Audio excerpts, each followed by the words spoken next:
kindly be seated. कितने और है? और कोई है? हाँ? Who else is there on the stage? You are. Yeah. Okay. Yes, ma'am.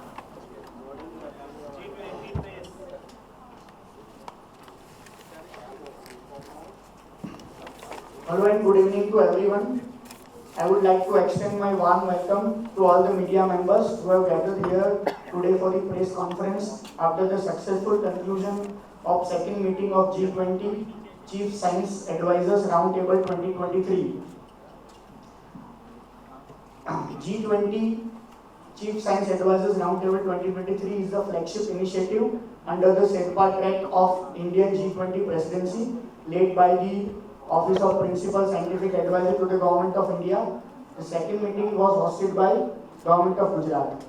To know more about the roundtable discussions, we have with us today Principal Scientific Advisor to the Government of India, Professor Ajay Kumar Sood sir, Dr. Parvinder Maini, Madam, Scientific Secretary at the Office of Principal Scientific Advisor, and Sri Naman Upadhyay sir, Under Secretary, G20 Secretariat. So I would like to request Sri Ajay Kumar Sood sir for the opening remarks, please. Thank you. Thank you. Can you hear me? Yeah. Thank you very much for meeting with us. I am absolutely delighted to be here this evening to interact with you all and tell you about the second meeting of G20-CSAR Chief Science Advisor Roundtable, which concluded very successfully this evening, and share with you some of the outcomes. But before I go to that, let me say how exciting these last few days have been. You have all seen India celebrating the historic feat of Chandrayaan 3 landing on the south pole of the moon, and we have seen the rover coming out of the lander and taking almost 18 meters of walk on the south pole of the moon. This indeed is a very historic moment for all of us to be proud of. Also, please remember that our Honorable Prime Minister, Shri Narendra Modi ji, reiterated that science and technology will be integral to the development of our country, and this is what will make us a fully developed nation by in the next coming years. We are committed to showcase the same spirit what our Honorable Prime Minister said toward fostering the sustained development of science advisors globally, engagement of science advisors. So in that context, this G20 Chief Science Advisor Roundtable was a very significant step which was added in G20, India's G20 presidency. And you all know that Chief Science Advisors are uniquely positioned in the overall governance framework to drive policy towards evidence-driven science advice. So this is a very new mechanism which we have nucleated, and we are very hopeful and convinced that the next presidency of Brazil will take it forward and then pass on the baton to South Africa. So in this roundtable, I'll briefly mention the three very important themes which were discussed. One is leveraging opportunities in One Health for better disease prevention, control and pandemic preparedness. And you know what COVID-19 has taught us, how do we really look at it, and you all know that you cannot isolate human health, animal health, our wildlife and environment separately. You have to bring them together, and what are the frameworks needed globally was discussed. Second, synergizing global efforts to expand access to scholarly scientific knowledge. How do you access this knowledge and how we can democratize it is the second point. Third one was ensuring equity, diversity, inclusion and accessibility in science and technology ecosystem. We have to take all the players along with us and make sure that traditional knowledge has a place to in this ecosystem, multilingual engagement and so on, very important themes. And the fourth one was to create an inclusive and continuous action oriented this advisory mechanism through this G20 Chief Science Advisor Roundtable. And I am happy to say that there was an overwhelming agreement on all the four themes, and all the countries have unanimously adopted this. It is called outcome statement, outcome document, and chief chair summary. So this is the name of the document, which will be released in subsequent time. So happy that the next presidency of Brazil, we are very hopeful that they will take it up and move forward. So with this, let me close my opening remarks, and if I will invite Dr. Mani and Mr. Naman to add to this before we take up the questions from you. Dr. Mani. Yes.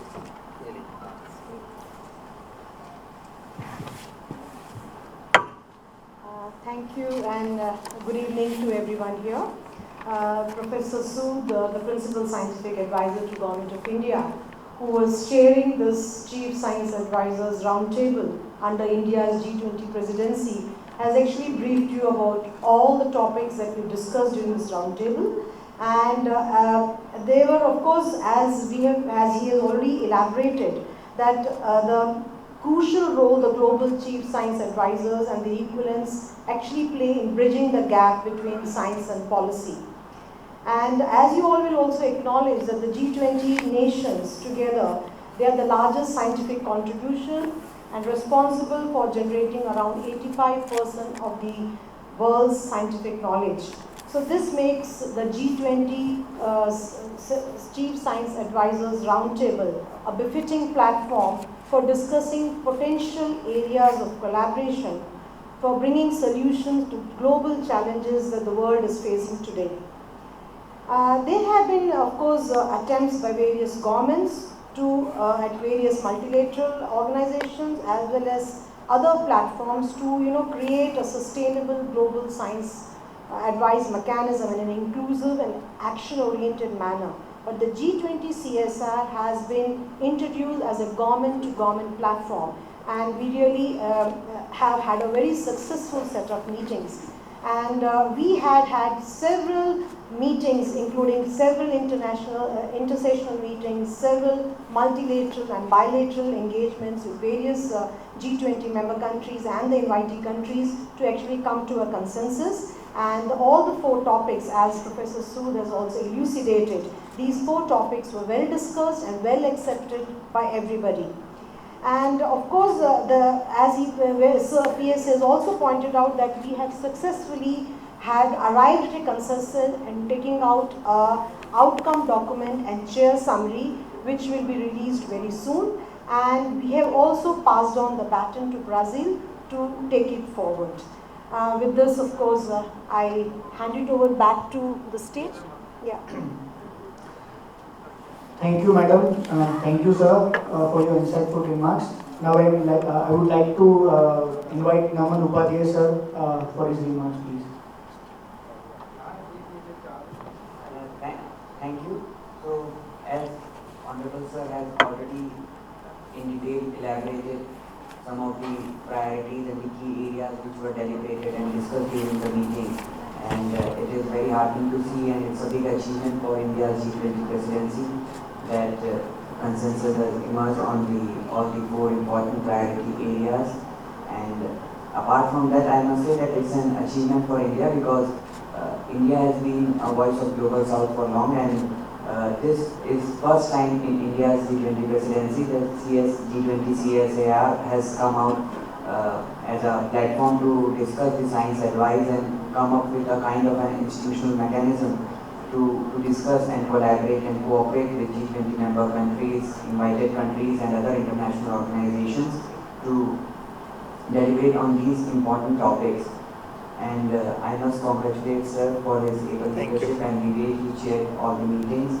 There were two meetings for G20-CSAR. The first one was at Gandhinagar, Uttarakhand, and another one was here.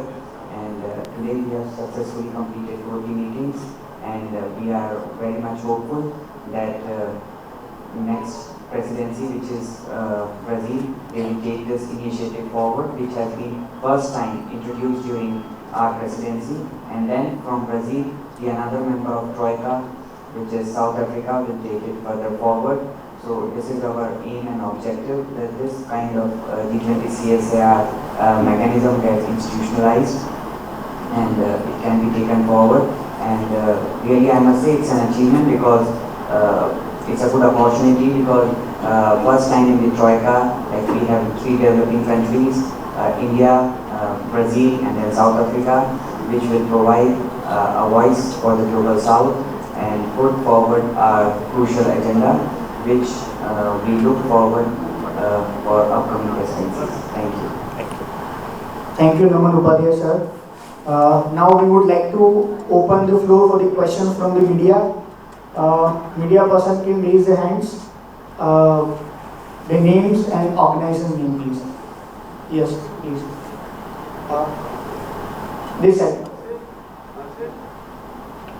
Yes. Hi, I'm Sohini from Indian Express. So I'm seeing the outcome document and it mentions about immediate and universal access to appropriately publicly funded scholarly scientific knowledge. So in this regard, I want to check with you, has there been a discussion on the copyright laws? Because something that we saw was with Sci-Hub and the Delhi High Court matter, where ultimately Delhi High Court kind of closed it. So over there it becomes crucial that copyright also figures in the discussion. So was that part of the agenda? A very good question actually. You know, Science Hub has been there for a while and many people have benefited, so-called benefited and so on. So those issues were not discussed. Our goal is, without Science Hub, can we achieve the same thing? Access to science. Science Hub is a platform which is, someone will call it illegal, which allows students to access a publication without going through the library system, right? That's what we know. So we don't want to encourage that. That's not the intent of democratically elected governments. That's not the intent. But we are trying to find ways that it becomes available at an affordable cost to the countries without going through this mechanism. That's all. But very good point which you raised. Yes, no. Sorry. You can continue, please. Yes. I just want to give one more question. Yeah. It also mentions about acknowledging the contribution of traditional and indigenous knowledge systems and recommend these systems to be taken into account with contemporary science. So in this, was there any specific model that was discussed, for example, NEP or anything of this sort? No, again, the specific things are not discussed like what you are saying, but what is important is to bring the traditional knowledge in the framework of with other science, of course based on evidence driven evaluations and so on. We have, so a specific model is not discussed, but idea is not to look at the traditional knowledge with a biased view. That's the intent, and you would be happy to know that many countries, not only India, but many countries have strong support for that, and because they have their own tribal communities and so on, and it's a rich source of knowledge which has to be taken in our fold. So that's absolutely important. Thank you. Thank you for your question. Were there any discussions on artificial intelligence? And second question, what were the areas of disagreement, since you are also issuing a chair summary apart from the topics? Okay, artificial intelligence as such is not indicated, but it is there if you look at the One Health. In One Health, when you are looking at disease modeling cannot be done without AI. So it is implicit that wherever you have data-driven science, AI will be an integral part. So it is there in that framework. Now, chair summary has come because of geopolitical reasoning and a statement which is there in many G20 this thing, but otherwise there was a complete agreement on the other parts. That's the reason. Sir, when is the Nandita Dagar DD News and DD India? Sir, when is the outcome document likely to be released? If this has been agreed upon, when will it be released? Outcome document is on the website in G20.1. Okay, and what are the salient features, if I could ask you, of this outcome document? See, the outcome document, as I mentioned, deals with 4 topics. One Health, open access to scholarly knowledge, then diversity, equity, inclusion and accessibility of S&T, and the 4th one is institutionalizing this mechanism which is G2G for subsequent engagements. So all those 4 have very specific recommendation. So it is not a document just in words. All the countries have come together to suggest ways. For example, I'll just give you one example so that it makes it more concrete. One Health concept is accepted by all countries because all countries have suffered immensely due to COVID. So now there is no strict boundary between human health, animal health and environment. There is no strict boundary because diseases are crisscrossing, right? So the idea is how to deal with it. How do you do surveillance, environmental surveillance? How do you do preparedness for vaccines? How do you do preparedness for other features of pandemic handling? So all these things have been discussed. Sir, one more question subsequent to your, because this pandemic which recently struck began in this lab in Wuhan in China, how have the countries devised mechanisms to actually not allow these kind of accidental or deliberate leaking of these biological engineered organisms from scientific labs? Has that also been discussed, and did the Chinese representative have anything to say on this? Let me first give a simple answer, then I'll ask my colleagues to answer. These specific things have not been discussed, and this is not the forum for that. So the idea is how to avoid the future pandemics. That is the whole concept. We are not post-marketing what has happened so far. So that is not the intent of this forum. You want to add anything? That's it? Okay. Thank you. Next question, please. Yes, ma'am. Sir, can you please elaborate on the fourth priority is creating an inclusive, continuous and action-oriented global science. I'll ask Dr. So, Manning. can you please elaborate on that? Yes. The second question is how this meeting will benefit India? Very good questions. Dr. Manning. So, as has been... hello? Keep it close. Close to it. Hello? ये ले लीजिए. नहीं ये ले लीजिए. Hello?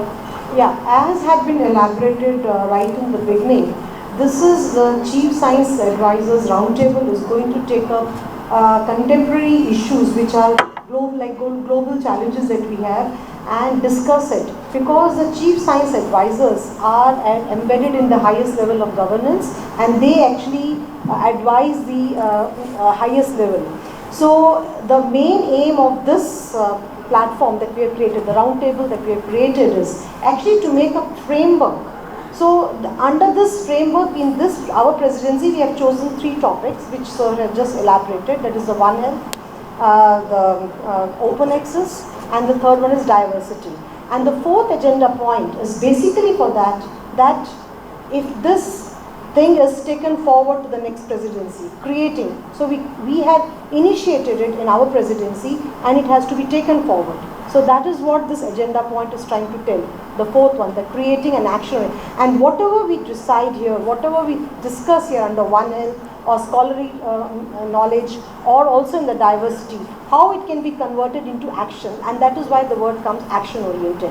So basically what I want to say is, we have not gone into details of how this has to be implemented. We have tried to build a framework how this needs to be, how all the chief science advisors come on a single table and decide how these things have to be taken, and we make an informed decision making based on all the evidence that we gather together collectively as G20 and in nations. That is what we want to say. Thank you. I think just to add to Dr. Mani, this was informally happening. For example, in COVID-19 times, there was an informal discussion among chief science advisors, because things were moving very fast the way the pandemic was spreading. So there was an informal mechanism. Now we are trying to build a system in place where we don't wait for pandemic to happen to bring this together, but take other items which are of very, very contemporary interest to be discussed. That's the whole idea. And sir, second question. How will how do you get this? In India's, How will this benefit India, sir? oh, actually immensely. See, the point you have to realize, all the topics which have been converged upon were out of consensus. All the G20 nations, including India proposed the themes. India proposed few themes, out of which 3 themes and 4th one is to take forward were taken. And that is the dialogue Dr. Mani carried forward. All these themes have intense interest of India. For example, we are having a One Health Institute soon. Nagpur, it has been already inaugurated by Honorable Prime Minister, and you would be glad to know that our Office of PSA has made a cabinet note on launching that, and that will be by 11 ministries in the government. So that is a very, very successful integration of the effort of various ministries which we are bringing. Second one nation, one subscription, is again an important theme of our India. So we are having this international participation to really align ourselves with that and see what is the best way. And the third one on diversity, again we are very conscious of it. You know, our Honorable Prime Minister has made it very clear that we need this gender equity, not only gender but other aspects also. And as you know that he had called this Nari Shakti and various things. So this is all taking the agenda completely aligns with India's perspective. So I will just add one thing. Hello? I'll just add one thing. Whatever the global challenges are trans-boundary issues, they are across boundaries, multi-sectoral. So anything that we take up today, it is not confined to a country. It is collective. And anything, whether it's a net zero emissions, or you take food, water, energy security, or you take the pandemic. So it's not one nation that benefits from this global science advice. It's all nations, even other than the G20 nations. So that is how India is going to do it. Yeah. And already Sir and Ma'am has pointed out how it will benefit India. Just adding few more points to it, that we should not look this conference just as a science conference, because it will benefit India in other aspects as well. If you see, when the delegation came to Gandhinagar, we also took them to Modera Sun Temple. We showed them our cultural heritage. There is an exhibition also downstairs where they can see different kind of the cultural things what India has to offer. So apart from just the hardcore science which we are deliberating and discussing upon, we are also trying to promote our tourism, our culture to not only one country, but we can say that G20 member nations along with invited and the guest countries and the international organizations. So it has a multiplier effect and a spillover effect on our cultural and the tourism aspects as well. And in that context, I must say that yesterday's evening program in the Sun Temple in Modera was truly outstanding. It took the breath away from all the delegates that this level of culture exists, and we really showcased it so very well. We were very proud to see Honorable Chief Minister was there with his team, and it was very enlightening to see this vibrant culture of India, in Gujarat in particular, which came to forefront. So enormous soft advantages which are there with this. Thank you. Next question, please.